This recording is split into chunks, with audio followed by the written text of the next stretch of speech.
bonjour à tous, il est 11h02, donc je vais démarrer ce webinaire. Je vous remercie de votre présence. Alors je vous donne deux, trois petites consignes avant de démarrer. Pour le confort de tous, je me suis permis de couper les micros de tous les participants. Nous sommes à peu près une cinquantaine dans cette session webinaire, donc pour éviter les bruits de fond.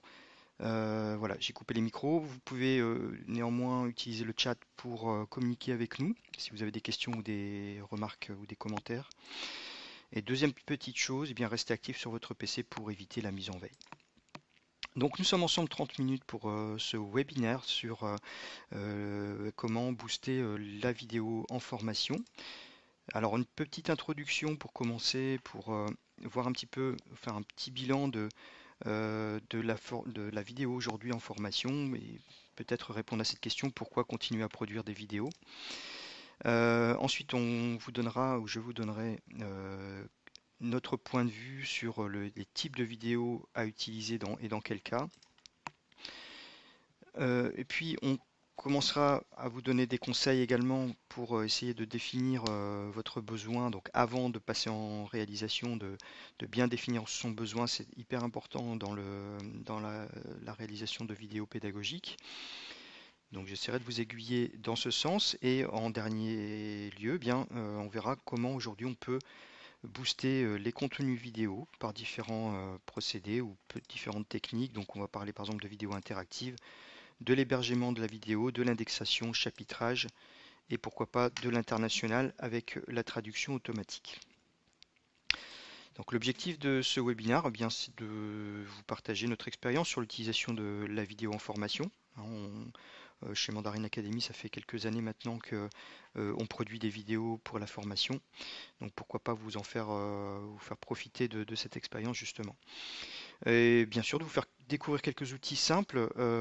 On est quand même dans un MOOC Office 365, donc je vous présenterai aussi quelques outils dans Office 365 qui vous permettront de réaliser, d'héberger une vidéo, de la publier très très rapidement. Et bien sûr quelques innovations et astuces autour de la vidéo pour justement comment les rendre un peu plus attractives et comment les booster un peu. Alors avant toute chose, je vais d'abord me présenter. Je suis Alain Damanti, je suis responsable de l'équipe de réalisation chez Mandarin Academy. Donc une équipe qui est composée de graphistes, motion designers, de monteurs vidéo. Alors Mandarin Academy, c'est la société qui se cache derrière le MOOC Office 365. Alors, on n'est pas forcément toujours hyper visible sur le MOOC justement, mais voilà, donc je vous donne l'information. Donc on est une société de 40 collaborateurs environ, dont la spécialité est l'accompagnement à la transformation digitale des entreprises. Notre objectif est de faciliter la prise en main d'usages et de nouvelles technologies. Donc nous proposons des dispositifs assez complets d'accompagnement au changement, donc par le biais de plateformes, de formation en distanciel, de formation sur site, de dispositifs de communication, etc. Donc nous, chez Mandarin, on a toujours cru en la vidéo comme un support de formation puissant et surtout pérenne. Juste quelques chiffres pour vous convaincre de ça. Aujourd'hui, c'est près de 2000 vidéos qui sont sur le MOOC Office 365, donc 2000 vidéos en deux langues, donc c'est à peu près 1000 vidéos françaises et 1000 vidéos anglaises. Donc aujourd'hui, tous les produits, tous les éléments que vous pouvez retrouver dans Office 365 sont couverts d'une manière ou d'une autre par un tuto, un cas d'usage. On a vraiment tous les sujets qui sont couverts aujourd'hui. Donc bien sûr sur Office 365 particulièrement, mais Mandarin, on a également une grosse expérience sur la téléphonie notamment et des applications métiers puisqu'on est également capable de créer des contenus sur mesure pour nos clients et sur demande. Et donc depuis sa création, depuis environ 10 ans, c'est plus de 5000 réalisations qui ont été produites par, enfin 5000 réalisations vidéo qui ont été produites par Mandarin Studio. Alors, ensuite, je vais vous présenter encore, toujours en chiffres, pourquoi il faut continuer à produire des vidéos en formation. J'ai repris en fait quelques chiffres d'enquête qui étaient intéressantes sur le sujet. Donc, on le sait, depuis plusieurs années, la vidéo elle s'est vraiment imposée en formation et notamment face au déclin du format flash des serious games. La vidéo a vraiment pris la place de ces supports-là qui étaient assez compliqués en général à mettre en place, qui n'étaient pas forcément toujours des dispositifs très pertinents. Mais aujourd'hui, donc, déjà ce chiffre qui est assez éloquent, 60% des entreprises utilisent la vidéo pour la formation. Donc c'est quand même énorme. Je pense que ce chiffre va continuer à augmenter dans les prochaines années. Ensuite, la vidéo, maintenant on le sait, on n'a plus de doute là-dessus, va captiver davantage son public.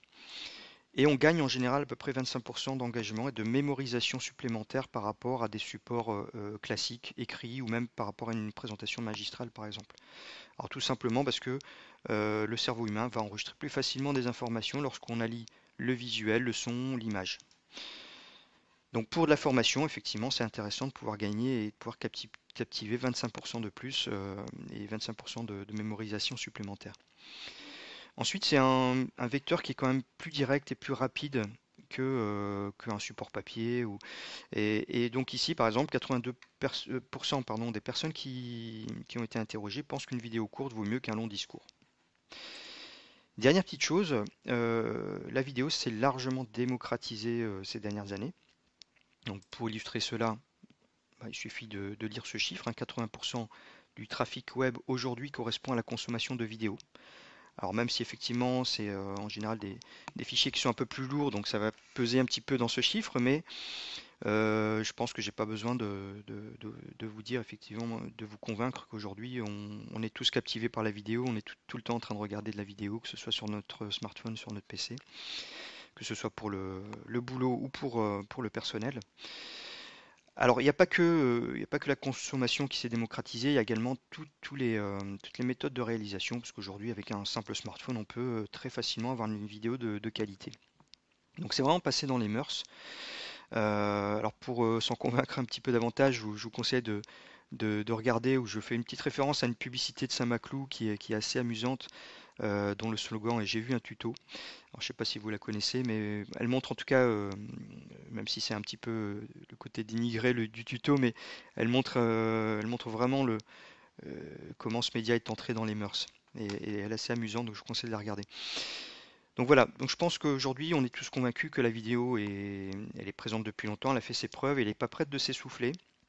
Néanmoins, pour être efficace réellement, donc un tuto, ça peut être, je vous disais, ça peut être simple à réaliser aujourd'hui, hein, tout le monde peut réaliser un tuto, mais ça reste néanmoins un métier et un savoir-faire, et notamment en termes de pédagogie. Et donc voilà, ça obéit quand même à quelques règles, il faut quand même être précis, pointilleux, etc. pour que la vidéo en 2 minutes nous donne vraiment ce qu'on a besoin de savoir sur l'élément qu'on est en train de présenter.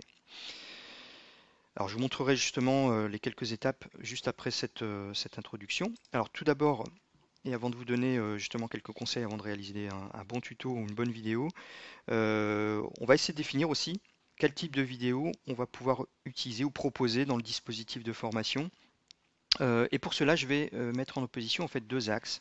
Alors le premier axe, qui va être celui-ci, ça va être l'impact communication d'une vidéo, son coût de réalisation, sa complexité à être réalisée.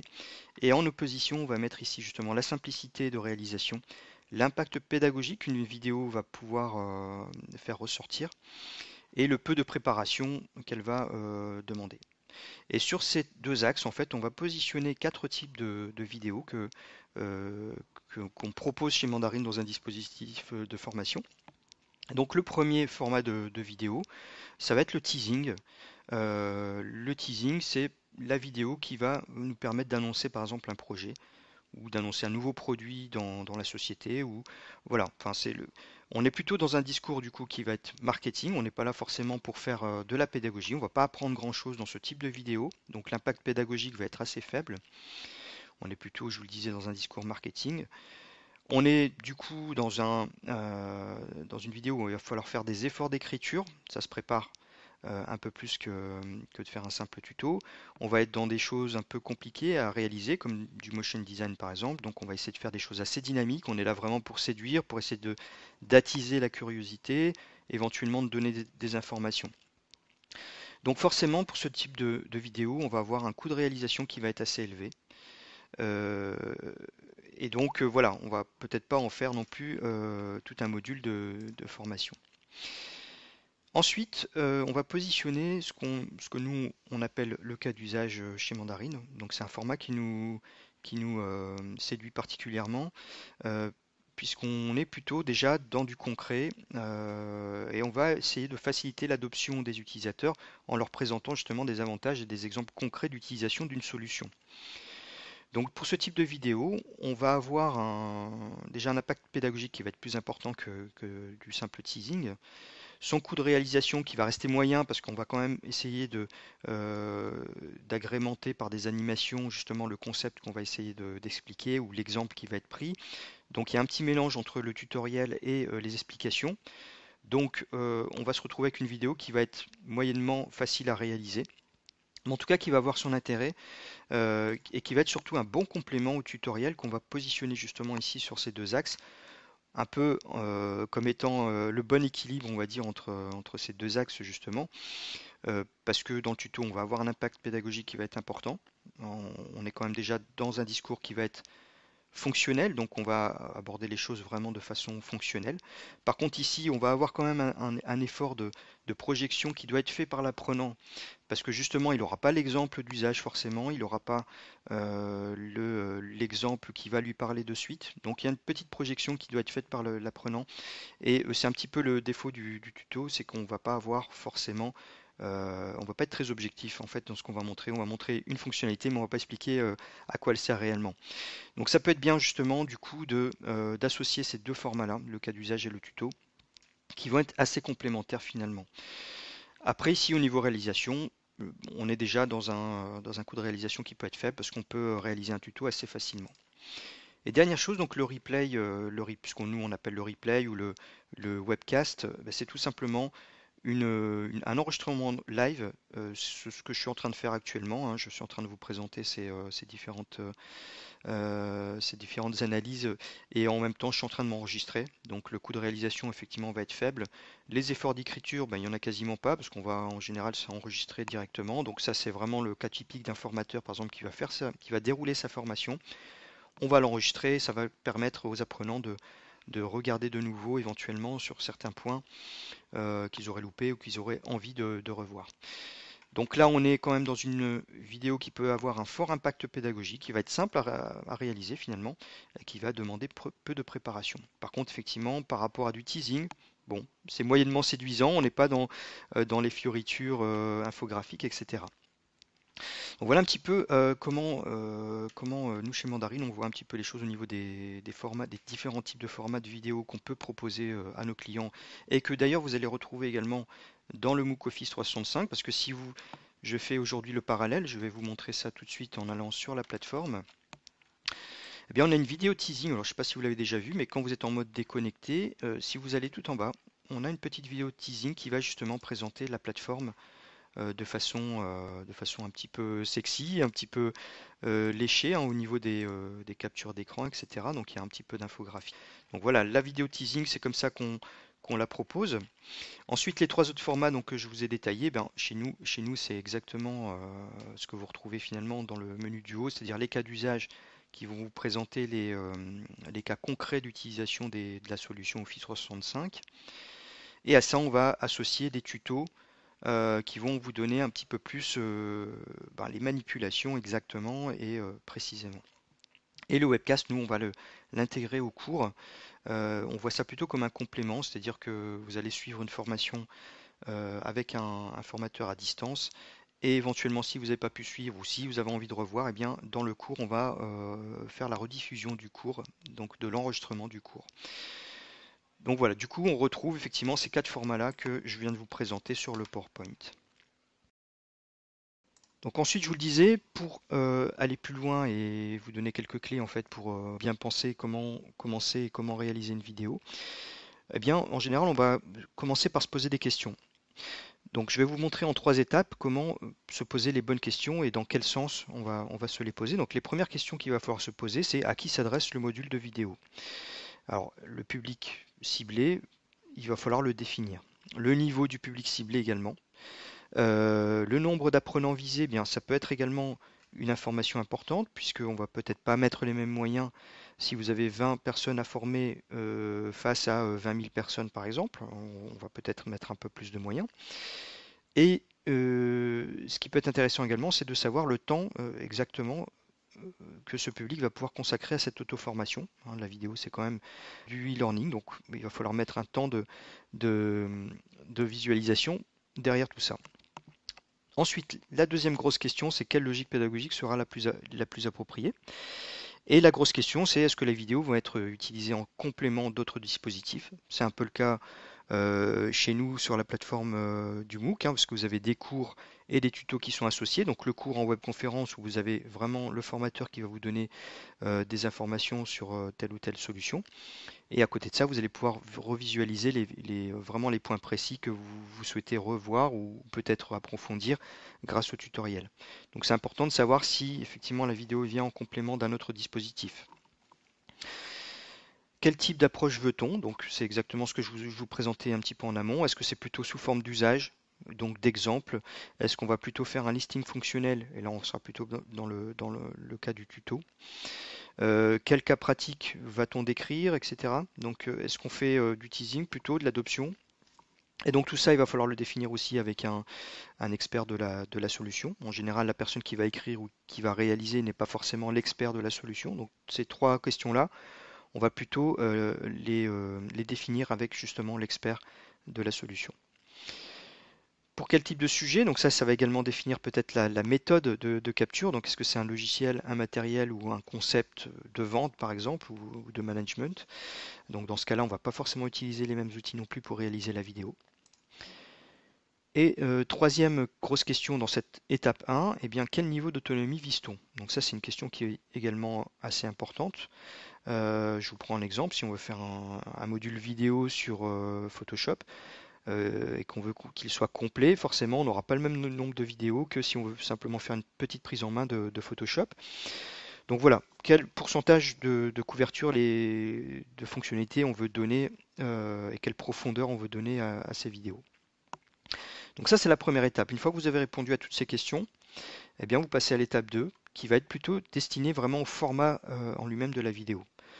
Donc je vous le disais, le format de la vidéo, est-ce que ça sera un module complet qu'on va granulariser, donc on va découper en X ou X nombre de vidéos. La durée ou les durées des vidéos. Est-ce qu'on va faire une vidéo unique parce que c'est assez court finalement et qu'on va pouvoir peut-être l'expliquer en 2-3 minutes, ou est-ce qu'au contraire on doit découper tout ça? Est-ce qu'on y ajoute une musique de fond pour dynamiser les choses? Le ton employé pour le discours de la voix off. Donc si par exemple dans votre société, vous avez l'habitude de tutoyer vos collaborateurs, bon, dans ce cas-là, dans la vidéo, pourquoi pas continuer à les tutoyer par exemple. L'affichage de sous-titres également aujourd'hui, donc si on vise l'international ou même si c'est uniquement du français, ça peut être intéressant d'avoir le sous-titrage pour pouvoir englober tout le monde et peut-être les malentendants également pour qu'ils puissent suivre le tuto. Et l'international, bien sûr, bah, c'est une question à se poser dès le départ, c'est-à-dire est-ce que cette vidéo, on va la décliner en X langues ou est-ce qu'on va tout simplement la traduire pour avoir du sous-titrage dans les différentes langues. Voilà, donc pour l'étape 2, donc une fois qu'on a défini le format, bien on va pouvoir passer à l'écriture. Ça c'est indéniable, il va falloir réaliser des ateliers, à moins que vous soyez vous-même déjà l'expert de la solution. Définition des grains, donc tout simplement le plan. Et l'écriture du discours, du script, ça c'est indéniable, il va falloir absolument passer par cette étape-là, peu importe le type de vidéo que vous allez réaliser. Alors peut-être pas pour le webcast ou la rediffusion, où on peut effectivement partir comme ça en live pour s'enregistrer. On peut aller jusqu'à l'écriture d'un storyboard si effectivement on est dans des vidéos de teasing, donc même les éléments visuels, on va les décrire dans ce document de référence. Donc c'est également important parce que vous allez gagner du temps en réalisation si vous écrivez les choses. Et également peut-être des préparations d'environnement à capturer ou des décors à filmer par exemple. Et donc à partir de là, eh bien, une fois que vous avez fait tout ça, vous allez pouvoir choisir l'outil de capture et partir tout simplement en réalisation. Alors, donc on est quand même dans un webinar MOOC Office 365, donc ce que je vais faire maintenant, c'est peut-être vous donner quelques informations pour réaliser très rapidement une vidéo grâce aux outils Office 365. Et donc il y a justement des nouveautés par rapport à ça. Donc on pouvait déjà faire de la vidéo dans PowerPoint, ça je pense que vous le saviez déjà. Mais on a un nouvel onglet qui va apparaître dans la nouvelle version, donc dans la version 19.04 de PowerPoint. Donc nous on l'a découvert cette semaine en fait, hein, pour tout vous dire. Donc ça tombait vraiment à point. Donc dans cet onglet enregistrement que vous allez retrouver dans PowerPoint, Microsoft a rassemblé tous les outils qui permettent de gérer la vidéo. Ce sont des outils qui existaient déjà dans PowerPoint, mais qui étaient un petit peu éparpillés dans les différents onglets. Donc on les a maintenant ici dans un même et seul onglet, pardon. Et on va pouvoir notamment faire de l'enregistrement d'écran par exemple. Donc on peut lancer une capture d'écran très très facilement et très rapidement. On peut enregistrer en tant que diaporama donc, et y ajouter par exemple la vignette de votre caméra pour votre discours. Et ensuite, on va pouvoir exporter en tant que vidéo ou alors directement publier sur Stream, puisqu'on va avoir ce bouton-là qui va nous permettre directement de PowerPoint d'aller publier cette vidéo dans votre Stream, donc l'application qui vous permet d'héberger les vidéos dans Office 365. Donc ça, c'est la première possibilité.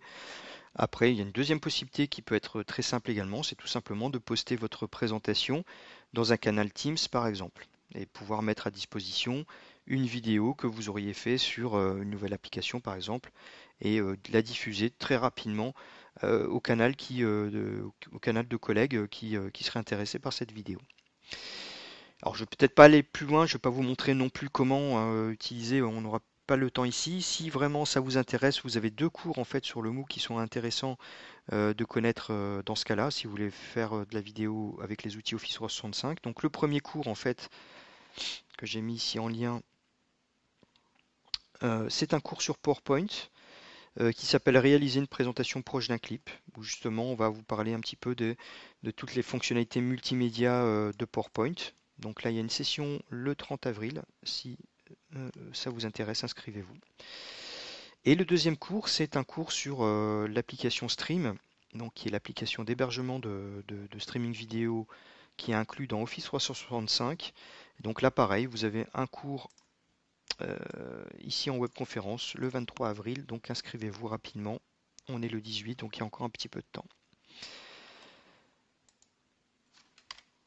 Donc voilà, ça c'était un petit peu pour vous donner quelques billes sur les outils Office 365 qui permettent de créer rapidement de la vidéo. Alors je vais peut-être vous montrer du coup la troisième chose ici qui était le fait de pouvoir poster directement dans Teams eh bien, un enregistrement. Donc ce qu'on a fait un petit test hier avec un collègue.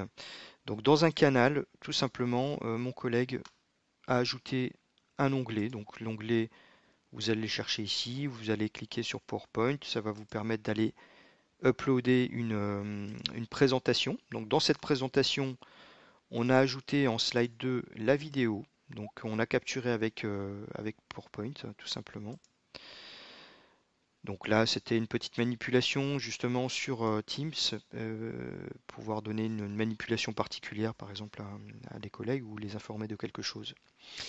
Alors, je ne sais pas si vous l'avez remarqué, mais dans la capture d'écran que je vous ai faite ici, avec cet onglet, ce nouvel onglet enregistrement dans PowerPoint, vous avez également ici la possibilité d'ajouter un formulaire. Alors, vous allez me dire quel est le lien avec la vidéo, effectivement. On a trouvé cette idée plutôt sympa. De retrouver cette possibilité d'ajouter un formulaire directement dans PowerPoint, parce que finalement, eh bien, d'une simple vidéo, on peut partir, donc ce qu'on a fait ici dans la slide 3, on a ajouté un formulaire Forms dans lequel on va questionner, alors là on a mis quelques questions un peu bateau, un peu d'exemple, hein, mais dans lequel on va pouvoir questionner par exemple les utilisateurs qui auraient visualisé la vidéo, ou pourquoi pas leur faire tout simplement un petit quiz pour voir s'ils ont bien compris ce qu'on a expliqué dans la vidéo. Donc ça permet d'avoir voilà, je pense en quelques minutes, vous pouvez réaliser la vidéo, réaliser le quiz derrière qui va bien et la diffuser très rapidement, soit dans Stream, soit dans Teams comme je viens de vous le montrer. Déjà une première façon de booster ou de dynamiser un petit peu sa vidéo. Alors justement, Donc on arrive à la troisième partie de ce webinaire où je vais vous expliquer un petit peu comment on peut essayer de booster sa vidéo. Alors c'est vrai que c'est un support qui a fait ses preuves, mais qui a quand même quelques inconvénients. Donc le premier, c'est un petit peu l'inactivité de l'apprenant devant la vidéo. Donc en général, on regarde la vidéo, on est un petit peu spectateur, il ne se passe pas forcément grand-chose côté apprenant.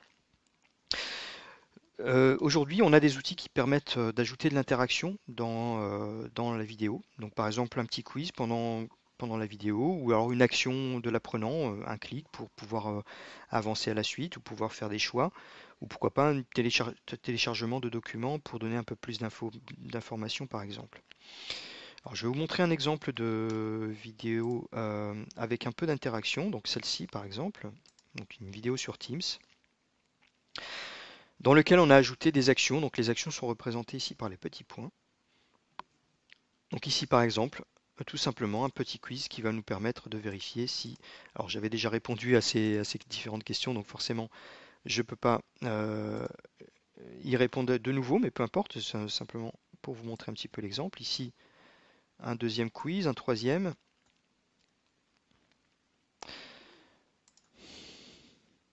Donc voilà, une façon un petit peu d'ajouter, alors par exemple un bouton qui permet d'ouvrir des détails supplémentaires relatifs à ce cours, etc. Donc c'est une première façon de booster sa vidéo finalement, d'ajouter peut-être un petit peu d'interaction et un petit peu de quiz, etc., d'interaction en tout cas côté apprenant.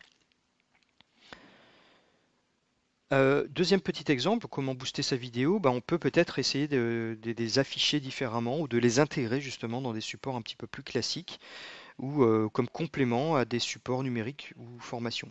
Donc pareil, je vais vous montrer un exemple plutôt qu'un long discours, hein. On est un petit peu dans la thématique là. Je vais vous afficher un petit, petite notice de téléphone qu'on a rendu un petit peu plus dynamique grâce justement à l'intégration de vidéos dans les petites bulles d'information. Donc là, sur ce téléphone, on a la possibilité de cliquer et de voir des petites vidéos qu'on a intégrées dans des vignettes. Alors, comme je vous disais, c'est une façon un petit peu originale euh, d'afficher les vidéos qui me semblaient ici intéressantes. Donc là, par exemple, on a la petite manipulation qui va bien pour passer d'un appel à l'autre, qu'on a filmé et qu'on a intégré à ce petit support qui est, bon, ma foi, assez classique.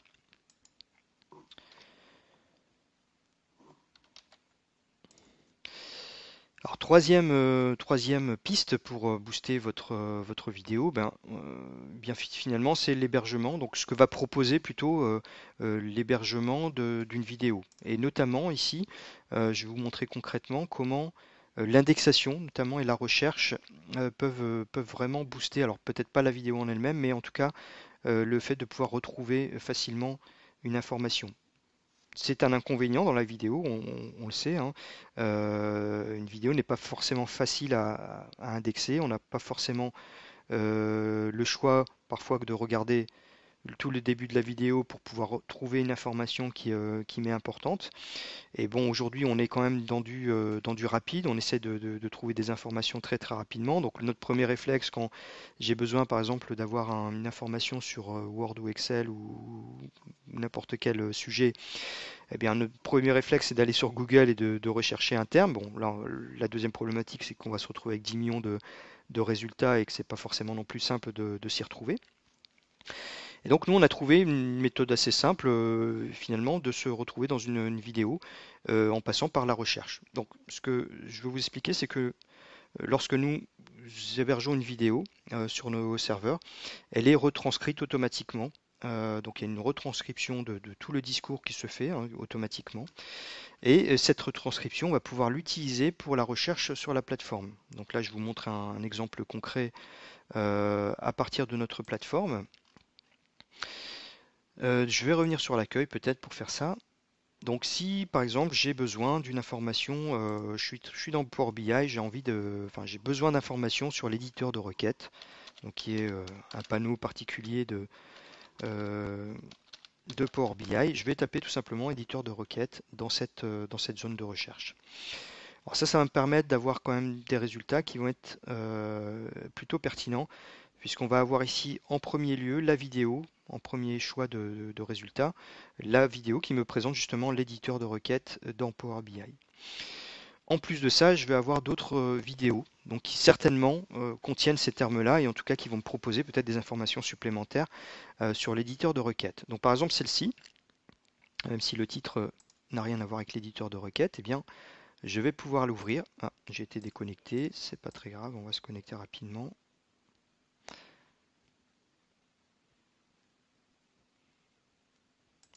Voilà, je recommence, excusez-moi pour ce petit couac, donc je relance ma vidéo.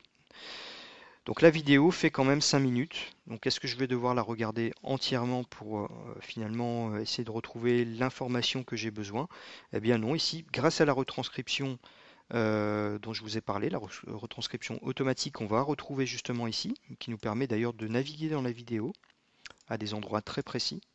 Eh bien, je vais pouvoir également rechercher ici du contenu. Donc, si je tape requête, logiquement, je vais retrouver, voilà, donc c'est le cas, je vais retrouver ici les deux endroits où on parle effectivement de l'éditeur de requête dans Power BI. Donc ici à 5 minutes 40 par exemple, et je vais du coup retrouver rapidement l'information dont j'ai besoin. Donc, d'une certaine manière, on va booster la consommation, en tout cas l'accès à l'information dans la vidéo, donc ce qui est quand même assez important.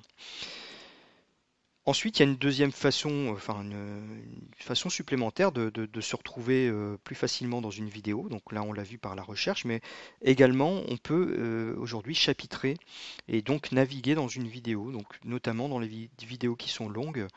Là, par exemple, le webcast, je vais l'enregistrer. Demain ou après-demain, vous allez pouvoir le consulter en replay. Donc, ce qu'on va faire, c'est tout simplement chapitrer le webcast pour que vous puissiez naviguer d'une partie à l'autre, ou en tout cas voir un petit peu le déroulé général de la vidéo. Alors, je vais vous montrer pareil, un exemple concret pour cette partie-là. Alors, on va retrouver ce webcast, par exemple. Donc c'est un webcast de plusieurs minutes, de 30 minutes, que j'ai enregistré il y a quelques temps maintenant, et dans lequel ici on va justement retrouver le plan de la vidéo. Donc c'est pas uniquement du chapitrage visuel, on va pouvoir justement alors retrouver la retranscription détaillée de toute la vidéo, et également pouvoir basculer d'une partie à l'autre grâce à cette navigation qui a été créée en même temps que le chapitrage. Donc en plus de ça, je peux coupler éventuellement à la recherche. Si par exemple je veux des informations sur l'application mobile, donc effectivement j'ai un chapitre qui est dédié ici à l'application mobile de Booking. Mais si en plus je veux être sûr de rien louper sur la partie mobile de ce webcast, eh bien je vais pouvoir rechercher les éléments ici pour pouvoir finalement retrouver les fois où le speaker va parler d'application mobile. Voilà, donc chapitrer, naviguer dans la vidéo, ça permet quand même de s'y retrouver très facilement et encore une fois d'accéder à l'information de façon plus détaillée et plus rapide. Dernière petite chose pour booster sa vidéo, ben on peut aussi travailler, avoir à travailler à l'international et donc cette indexation, donc c'est toujours le même principe, hein, le fait de pouvoir ressortir l'indexation, c'est-à-dire tout le script de la vidéo, eh bien ça va permettre également de pouvoir traduire automatiquement cette vidéo. Donc aujourd'hui, on est capable, sur notre plateforme et sur notre système d'hébergement, on est capable de pouvoir traduire en 63 langues disponibles une vidéo. Donc ça s'appuie sur des moteurs ou des algorithmes de chez Microsoft. Donc c'est assez puissant, donc c'est assez bluffant en fait, hein, pour tout vous dire. Euh, alors on sait que ça a quand même encore des défauts parce que c'est de la traduction automatique, mais ça s'améliore de jour en jour et ça devient vraiment très pertinent. Enfin, en tout cas, ça peut éviter des frais énormes de traduction. Donc, si vous avez une vidéo en français, en anglais, eh bien, on peut utiliser ce moteur de traduction automatique. Et au moins, ça vous donne l'opportunité de proposer à des utilisateurs à l'étranger. Donc, si par exemple vous avez, je sais pas, une poignée d'utilisateurs en Espagne ou ailleurs, ça permet quand même de leur proposer du contenu dans leur langue et à moindre coût. Donc, je vais vous montrer également un exemple de traduction automatique ou au moins de savoir comment ça peut fonctionner. Alors, on va prendre ici. Donc j'ai repris ce webcast sur Booking. Donc à la base c'est du français. J'ai demandé déjà la traduction en 2 langues à la plateforme. Donc ici l'anglais par exemple et également l'italien. Donc il me suffit de cliquer ici, de demander de traduire le script dans une nouvelle langue. Donc on part du français et là je veux aller vers l'espagnol par exemple.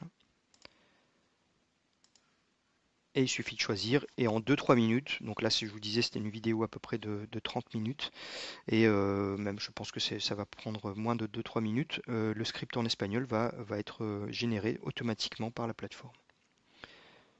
Voilà, donc là c'est fait, je vous disais, hein, quelques secondes même. Et ça me permet ici d'avoir le minutage et la traduction automatique que je vais retrouver ici. Et si je retourne sur ma vidéo, je vais retrouver le sous-titrage que j'ai créé en anglais, en italien et en espagnol.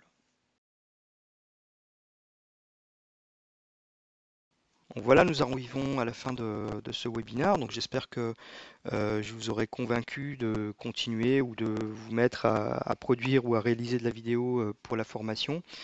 En tout cas, je vous remercie d'avoir participé et je vous dis à très bientôt dans un autre webinaire, peut-être du MOOC Office 365. Une très bonne journée à tous. Au revoir.